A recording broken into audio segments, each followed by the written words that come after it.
రాష్ట్ర వ్యాప్తంగా ఆధ్యాత్మిక శోభ నింపడమే కూటమి ప్రభుత్వ లక్ష్యమని దేవాదాయ శాఖ మంత్రి ఆనం రామనారాయణరెడ్డి అన్నారు. సీఎం చంద్రబాబు ఆలోచనలకు ప్రతిరూపంగా రాష్ట్ర వ్యాప్తంగా ఆధ్యాత్మిక శోభ కోసం కృషి చేస్తున్నామన్నారు. దీనిలో భాగంగానే ఆత్మకూరులోని టిట్కో ఇళ్ల వద్ద మోడల్ ఆలయం నిర్మిస్తున్నట్లు మంత్రి ఆనం చెప్పారు. ఆలయ నిర్మాణ పనులను మంత్రి ఆనం పరిశీలించారు. దేవాదాయ శాఖ అధికారులతో నిర్మాణ పనుల తీరుపై, ఆలయ ప్రాంగణంలో ఎండ తీవ్రతను తట్టుకునేలా ఫ్లోరింగ్, చుట్టూ చెట్లను పెంచడంపై పలు సూచనలు చేశారు. రాష్ట్ర వ్యాప్తంగా ఆధ్యాత్మిక శోభ నింపేందుకు 5,000 ఆలయాలు నిర్మించాలని సీఎం చంద్రబాబు ఆదేశించారని ఆనం చెప్పారు. 1000 ఆలయాల పనులు ప్రారంభించినట్లు ఆనం వెల్లడించారు.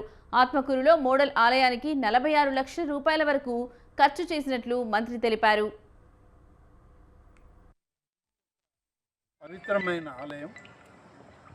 పవిత్రమైన ఆలయంలో సీతారాములు నెల ఉండేటువంటి ఈ ఆలయాన్ని ఇంకా పవిత్రంగా ఉంచడానికిగా ఇప్పుడే ఆలోచన చేసి ఇప్పటికే చెప్పాం. నక్షత్ర వనం అని చెప్పి మనకి ఆకాశంలో కనపడేది 28 నక్షత్రాలు ఉన్నాయి. ఆ 28 నక్షత్రాలకి 25 రకాల చెట్లు కూడా మన పూర్వీకులు నిర్ధారించారు. అటువంటి పవిత్రమైన 28 చెట్లను కూడా ఇక్కడికి తీసుకొచ్చి వాటిని ఇక్కడ నాటించడం, వాటిని పెంచి పెద్ద చేసే బాధ్యత కూడా ఈ వీళ్ళకే అప్పచెప్పి వీళ్ళ ద్వారానే ఈ నక్షత్ర వనాన్ని ఒక మోడల్ టౌన్షిప్గా, టెంపుల్గా దీన్ని తయారు చేసి దీన్ని ఈ ప్రాంత వాసులకి తొందరలోనే అప్పచెప్పాలని మేము ఆలోచిస్తాం. ఈ ట్రస్ట్ ద్వారా ఇంకా కూడా ఎప్పుడు ఎంత ఎండ ఉన్నా అది వేడి కాకుండా, కాళ్ళు కాలకుండా వచ్చేటువంటి వాళ్ళు ప్రశాంతంగా రావడానికి వీలు అయ్యేటువంటి గ్రానైట్ స్టోనే ఎక్కడ దొరికితే అక్కడి నుంచి తెప్పించి వేయాలనుకుని అధికంగా అయ్యేటువంటి భారాన్ని కూడా ప్రభుత్వమే భరిస్తుంది. సార్, గ్రామాలలో దేవాలయాలు ఆ గ్రామస్తుల ఒపీనియన్ ప్రకారం ఉంటుందో దేవస్థానం నిర్ణయం ప్రకారం ఉంటుంది సార్? ఆ గ్రామంలో ఏ దేవాలయం కావాలనేది గ్రామస్తులు. గ్రామంలో భజన మందిరం అనేది ఒకటే డిజైన్ చేసి కట్టడం వరకు మా బాధ్యత. కట్టిన తర్వాత అక్కడ ఏ రకమైనటువంటి దైవాన్ని ప్రతిష్ఠించుకోవాలనేది ఆ గ్రామస్తులు, లేకుంటే ఆ ప్రాంత. ఎండలు మండుతున్న వేళ విద్యుత్ కోతలు పెడితే కఠిన చర్యలు తీసుకుంటామని అధికారులను చిలకలూరుపేట ఎమ్మెల్యే ప్రత్తిపాటి పుల్లారావు హెచ్చరించారు. ప్రభుత్వ పనుల్లో అలసత్వం వహించిన అధికారులను సస్పెండ్ చేస్తామన్నారు. పల్నాడు జిల్లా చిలకలూరుపేటలో ఎమ్మెల్యే ప్రత్తిపాటి పర్యటించారు. 1,10,00,000 రూపాయలతో అభివృద్ధి పనులకు భూమి పూజ చేశారు. టీడీపీ క్యాంప్ ఆఫీస్లో ప్రజా సమస్యలపై గ్రీవెన్స్ కార్యక్రమం నిర్వహించారు. ప్రజల నుంచి అధికంగా విజ్ఞాపనలు వచ్చాయని, అధికారులు పనిచేయడం లేదనే ఆరోపణలు తరచూ వస్తున్నాయని ఆగ్రహం వ్యక్తం చేశారు. కూటమి ప్రభుత్వం చేస్తున్న అభివృద్ధిని చూసి జగన్ నిద్రలేని రాత్రులు గడుపుతున్నారని పుల్లారావు ఎద్దేవా చేశారు.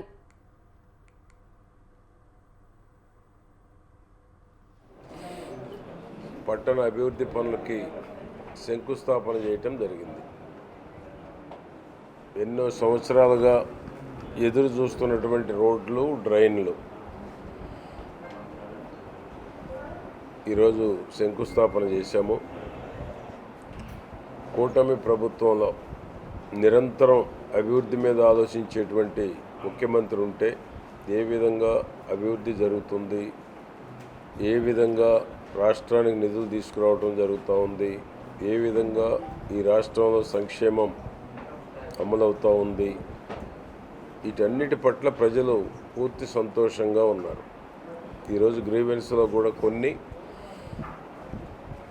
ఆక్రమణకు గురైనటువంటి రిజర్వ్ సైట్లు కానీ, ప్రభుత్వ స్థలాలు కానీ, అవి ప్రభుత్వ స్థలాలుగానో రిజర్వ్ సైట్లుగానో ఉంచితే పబ్లిక్కి. రాష్ట్రంలో ఎక్కడా రైతులకు నష్టం జరిగినా స్పందించేది వైఎస్ఆర్ కాంగ్రెస్ పార్టీ అని మాజీ డిప్యూటీ స్పీకర్ కోన రఘుపతి అన్నారు. రైతు భరోసా కేంద్రాలను కూటమి ప్రభుత్వం చిన్నాభిన్నం చేసిందని ఆయన ఆరోపించారు. రైతులకు గిట్టుబాటు ధర కల్పించడంలో కూటమి ప్రభుత్వం విఫలమైందన్నారు. రైతులకు అన్యాయం జరిగితే ప్రశ్నించాల్సిన బాధ్యత ప్రతిపక్షాలపై ఉంటుందని కోన రఘుపతి చెప్పారు. గుంటూరు జిల్లా పొన్నూరు మండలంలో కోన రఘుపతిని పోలీసులు అడ్డుకున్నారు. మామిళ్లపల్లిలో మొక్కజొన్న రైతులను పరామర్శించేందుకు వెళ్తుండగా పోలీసులు నిలిపివేయడంతో రఘుపతి స్పందించారు.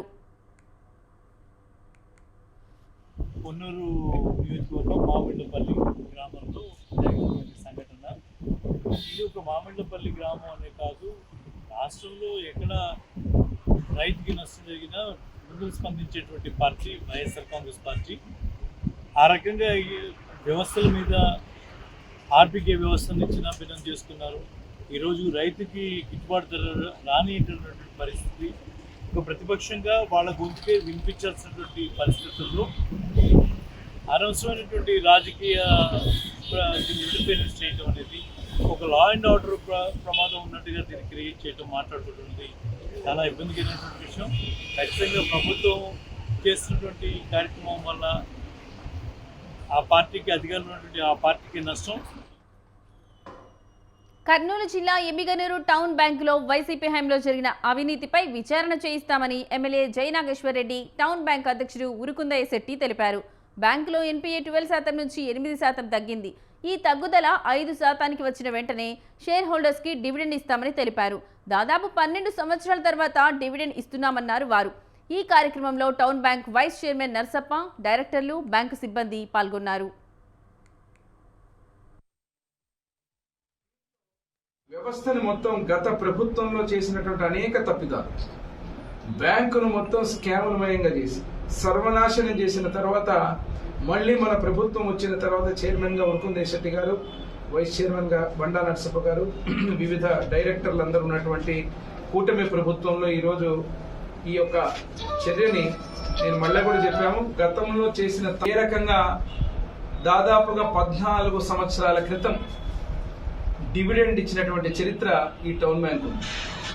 మళ్ళీ ఈరోజు అతి త్వరలో ఎన్పిఏ శాతం ఏదైతే ఉందో 12% నుంచి ఈరోజు 8%కి తగ్గించినందుకు ఘనత మా బాడీకి, మా చైర్మన్ గారికి, మా డైరెక్టర్లకి, సిఇఓ గారికి, మొత్తం అందరికి కూడా చెందుతుంది. ఈ యొక్క ఎన్పిఏ శాతం 5%కి వచ్చిన రోజున ప్రజల అర్జీలకు సంతృప్తికర పరిష్కారం చేసేందుకే ఒక నెల ఒక నియోజకవర్గం 4 సందర్శనలు కార్యక్రమం అన్నారు గుంటూరు జిల్లా కలెక్టర్ సాయికాంత్ వర్మ. ఈ కార్యక్రమం ద్వారా ప్రజలకు కూటమి సర్కార్ సువర్ణ అవకాశం ఇచ్చిందన్నారు ప్రతిపాడు ఎమ్మెల్యే డాక్టర్ బూర్ల రామాంజనేయులు. ఒక నెల ఒక నియోజకవర్గం 4 సందర్శనలు. తొలి కార్యక్రమం గుంటూరు జిల్లా ప్రతిపాడు మండలం తిక్కిరెడ్డిపాలెంలో జరిగింది. జిల్లా collector Saikanth Varma, Prathipadu MLA doctor Burla Ramanjaneyulu ప్రజల నుండి అర్జీలు స్వీకరించారు. ప్రభుత్వ పథకాలు, కార్యక్రమాలు ప్రజలకు చేరువ చేసేందుకు, అవగాహన కల్పించేందుకు ఇది మంచి వేదిక కానుంది. గుంటూరు జిల్లాలో 1 month 1 కాన్స్టిట్యుయెన్సీ 4 విజిట్స్, అంటే ప్రతి నియోజకవర్గానికి 4 వారాల పాటు 4 శుక్రవారాలు కంటిన్యూస్గా వెళ్ళి అక్కడ ఉన్నటువంటి లాంగ్ పెండింగ్ గ్రీవెన్సెస్ కానీ ఏమైనా ఇష్యూస్ కానీ క్షేత్రస్థాయిలో జిల్లా యంత్రాంగం అందరూ, కలెక్టర్ నుంచి డిస్ట్రిక్ట్ ఆఫీసర్స్ అందరూ, రెవెన్యూ అధికారులు అందరూ పూర్తి రికార్డుతో హాజరవుతూ గౌరవ శాసనసభ్యుల వారితో కూడా కలిపి ఈ గ్రీవెన్స్ అనేది కండక్ట్ చేస్తూ ఎప్పటి నుంచో పెండింగ్ ఉన్నటువంటి లాంగ్ పెండింగ్ ఇష్యూస్ అన్నిటిని కూడా రిజాల్వ్ చేసుకోవాలనే ఉద్దేశంతో ఈ కార్యక్రమానికి మొదలు పెట్టవలసిందిగా మనకు రాష్ట్ర ప్రభుత్వం నుంచి ఆదేశాలు ఇచ్చి ఉన్నారు. ఆ ఆదేశాలను అనుసరించి ఈరోజు మొదటి శుక్రవారం మనం గుంటూరు జిల్లా ప్రతిపాడు నియోజకవర్గం నుంచి మనం ఈ కార్యక్రమాన్ని స్టార్ట్ చేయడం జరిగింది. ఈరోజు ఆంధ్రప్రదేశ్ ముఖ్యమంత్రి గౌరవనీయులు నారా చంద్రబాబు నాయుడు గారు ప్రజా సమస్యల పరిష్కారంలో ఒక కొత్త వరవడిని ఈ రాష్ట్రానికి అందించారు. ఇది రాష్ట్ర ప్రజలకు ఒక సువర్ణ అవకాశం. ఎందుకంటే ఒక్క నెలలో ఒక్క కాన్స్టిట్యున్సీ 4 పర్యాయాలు జిల్లా కలెక్టర్ గారితో పాటు జిల్లా స్థాయి అధికారులు, డివిజన్ స్థాయి అధికారులు, మండల స్థాయి అధికారులతో పాటు ప్రజలు ఎన్నుకున్నటువంటి ప్రతినిధుల సమక్షంలో ప్రజల సమస్యలకు పరిష్కారం చూపించేటటువంటి వేదికనివ్వడం నిజంగా అదృష్టంగా భావిస్తున్నాం. ఈ అదృష్టం కూడా పత్తిపాడు నియోజకవర్గానికి మొట్టమొదట రావడం కూడా మేము ఎంతో సంతోషపడుతున్నాం. ఈరోజు పత్తిపాడు నియోజకవర్గం, పత్తిపాడు మండలం, మరి తిక్కిరెడ్డిపాలెంకి సంబంధించినటువంటి కళ్యాణ మంటపంలో ఈరోజు జిల్లా స్థాయి అధికారులతో, ప్రజాప్రతినిధులతో, ఫిర్యాదుదారులతో కిటకిటలాడుతుంది. ఇప్పుడు 2 గంటల నుంచి చూస్తూ ఉన్నాను. జిల్లా కలెక్టర్ గారికి వచ్చినటువంటి అర్జీలు అన్ని కూడా రెవెన్యూ సంబంధించినటువంటి అర్జీలే వస్తున్నాయి. ఎక్కడికక్కడే పరిష్కారం అవుతుంది. ఎందుకంటే గతంలో కూడా ఇలాంటి ప్రయోగం చేశాము, కానీ ఇలా అధికారులు, జిల్లా కలెక్టర్తో పాటు జాయింట్ కలెక్టర్, ఆర్డీఓ, రెవెన్యూ అధికారి, గ్రామస్థాయి అధికారులు ఒకే చోట ఉండి దానికి పరిష్కారం. చిత్తూరు జిల్లా కుప్పంలో వైసీపీ పాలనపై టీడీపీ నేతలు తీవ్ర స్థాయిలో విరుచుకుపడ్డారు. వైసీపీ హయాంలో 56,816 మంది దళితులపై దాడులు, దౌర్జన్యాలు జరిగాయని టీడీపీ నేతలు ఆరోపించారు. కరోనా సమయంలో మాస్కులు అడిగిన డాక్టర్ సుధాకర్ను రోడ్డుపై దాడి చేసి హత్య చేశారన్నారు. వైసీపీ ఎమ్మెల్సీ అనంతబాబు తన డ్రైవర్ సుబ్రహ్మణ్యంను హత్య చేసి డోర్ డెలివరీ చేశారన్నారు. ఎమ్మెల్సీ తోట త్రిమూర్తులను ప్రశ్నించిన యువకుడికి శిరోముండనం చేశారని వారు మండిపడ్డారు. కుప్పం పల్లారపల్లిలో నిర్వహించిన మీడియా సమావేశంలో MLC Kanchara Srikanth, RTC vice chairman Muniratnam, ఎస్సీసీల అధ్యక్షుడు ఎల్లప్ప, నాయకులు రాజ్ కుమార్, వెంకటేష్ పాల్గొన్నారు. బడుగు బలహీన వర్గాల సంక్షేమమే కూటమి ప్రభుత్వ లక్ష్యమని వారు చెప్పారు.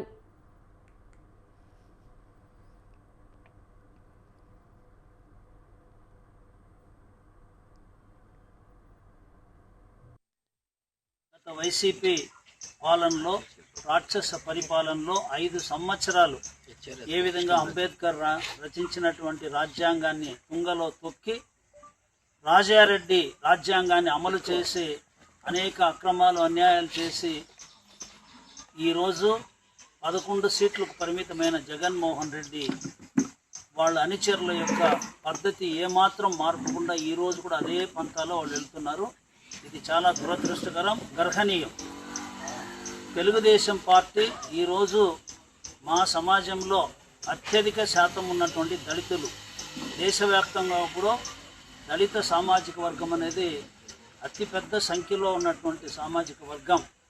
గతంలో కాంగ్రెస్ పార్టీ స్వాతంత్రం వచ్చిన రోజుల్లో మేమందరం కూడా కాంగ్రెస్ వైపు ఉన్నాము, దళితుల కోసం అండగా ఉండేది కాంగ్రెస్ పార్టీ అనే నమ్మకంతో అందరూ కలిసి ముందుకు పోయాము.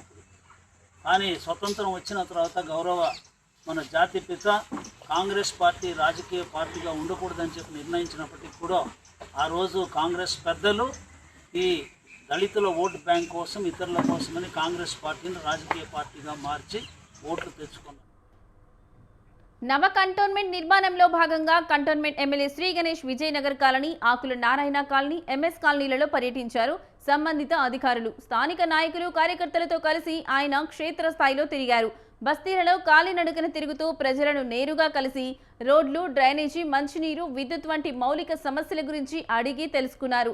స్థానికులు తెలిపిన ప్రతి సమస్యకు వేగంగా పరిష్కారం చూపిస్తామని ఎమ్మెల్యే హామీ ఇచ్చారు.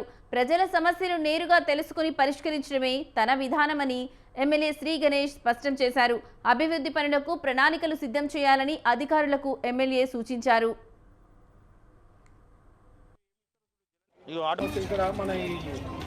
ఆకుల నారాయణ కాలనీలో నువ్వు చూసిన 30 సంవత్సరాల నుంచి బాధపడుతుందనేసి, మనది బాధ్యత, నాది ఎమ్మెల్యేగా బాధ్యత, మీరందరూ స్టాఫ్గా బాధ్యత ఏంటంటే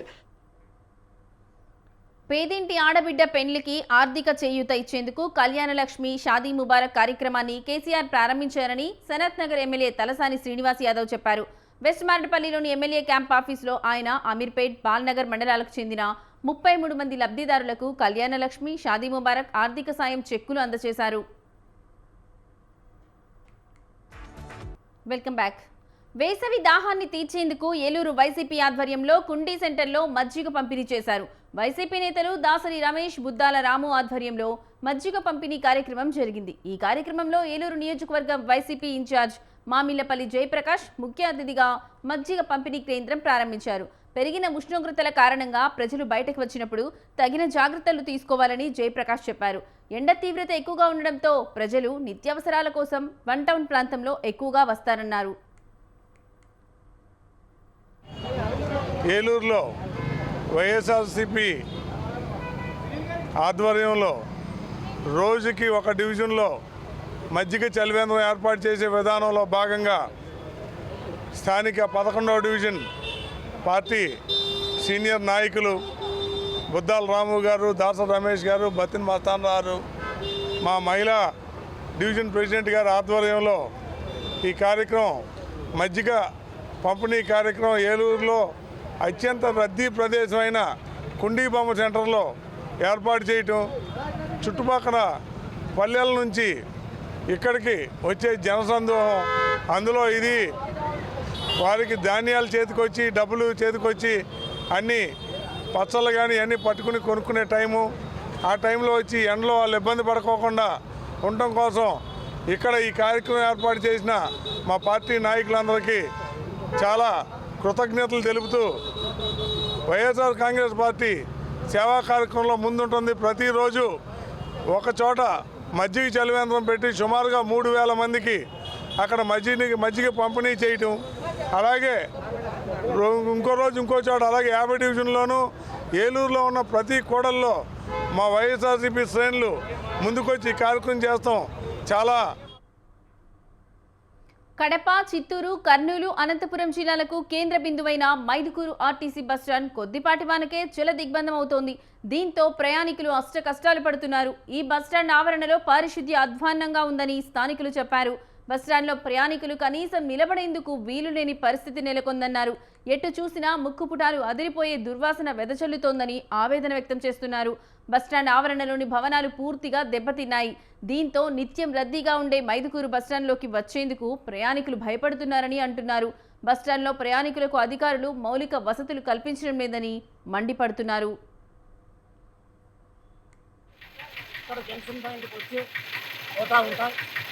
కానీ ఈ బస్టాండ్లో ఉన్నటువంటి బస్ పాయింట్ వచ్చేసి 6-7 కూడా లేవు. ప్రజలు నిలబడుకోవాలనుకున్నా కానీ చాలా కష్టంగా ఉంది.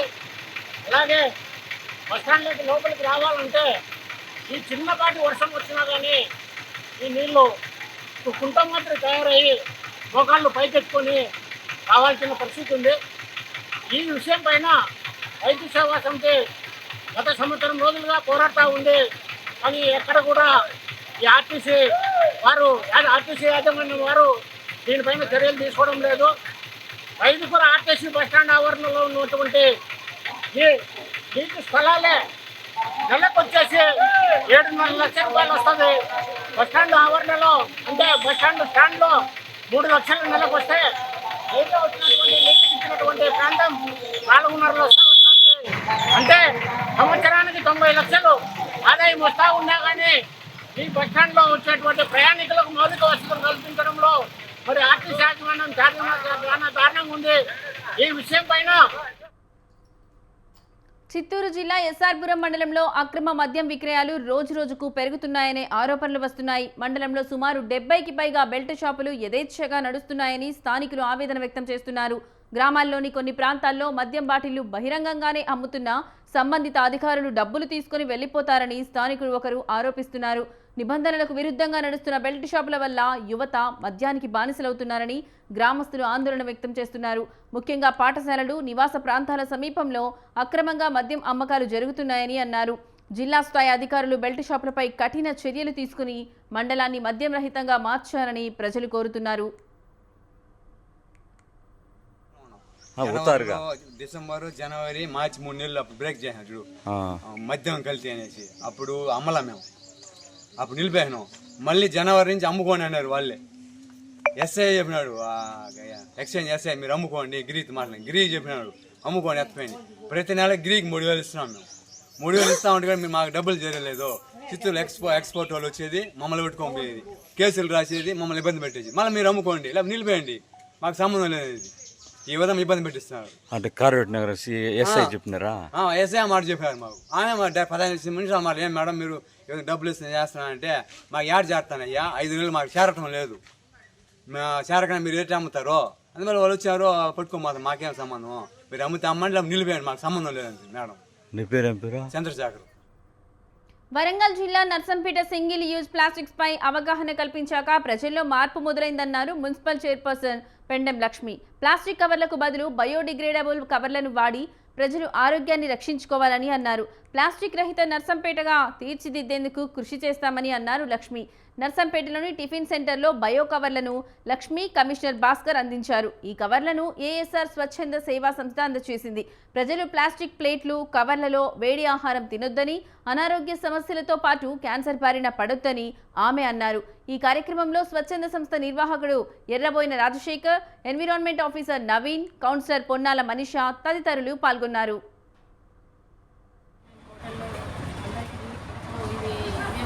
అందరూ కూడా సహకరించి హోటల్ యజమానులు కానీ నర్సంపేటలోని ప్రతి ఒక్క ప్రజలు కానీ ప్లాస్టిక్ రహిత నర్సంపేటగా తీర్చిదిద్దాలంటే ఈ కవర్స్ వాడాలని ముఖ్యంగా ఈ బయోడిగ్రేడబుల్ కవర్స్ అనేటివి అందరికీ అందుబాటులో తీసుకురావడం జరిగింది. టిఫిన్ సెంటర్లలో కూడా వీటిని ఉపయోగిస్తున్నారు. ప్లాస్టిక్ వాడడం వల్ల వేడివేడి పదార్థాలు దాన్ని పోయడం వల్ల అందులో ఉన్న హానికరకమైన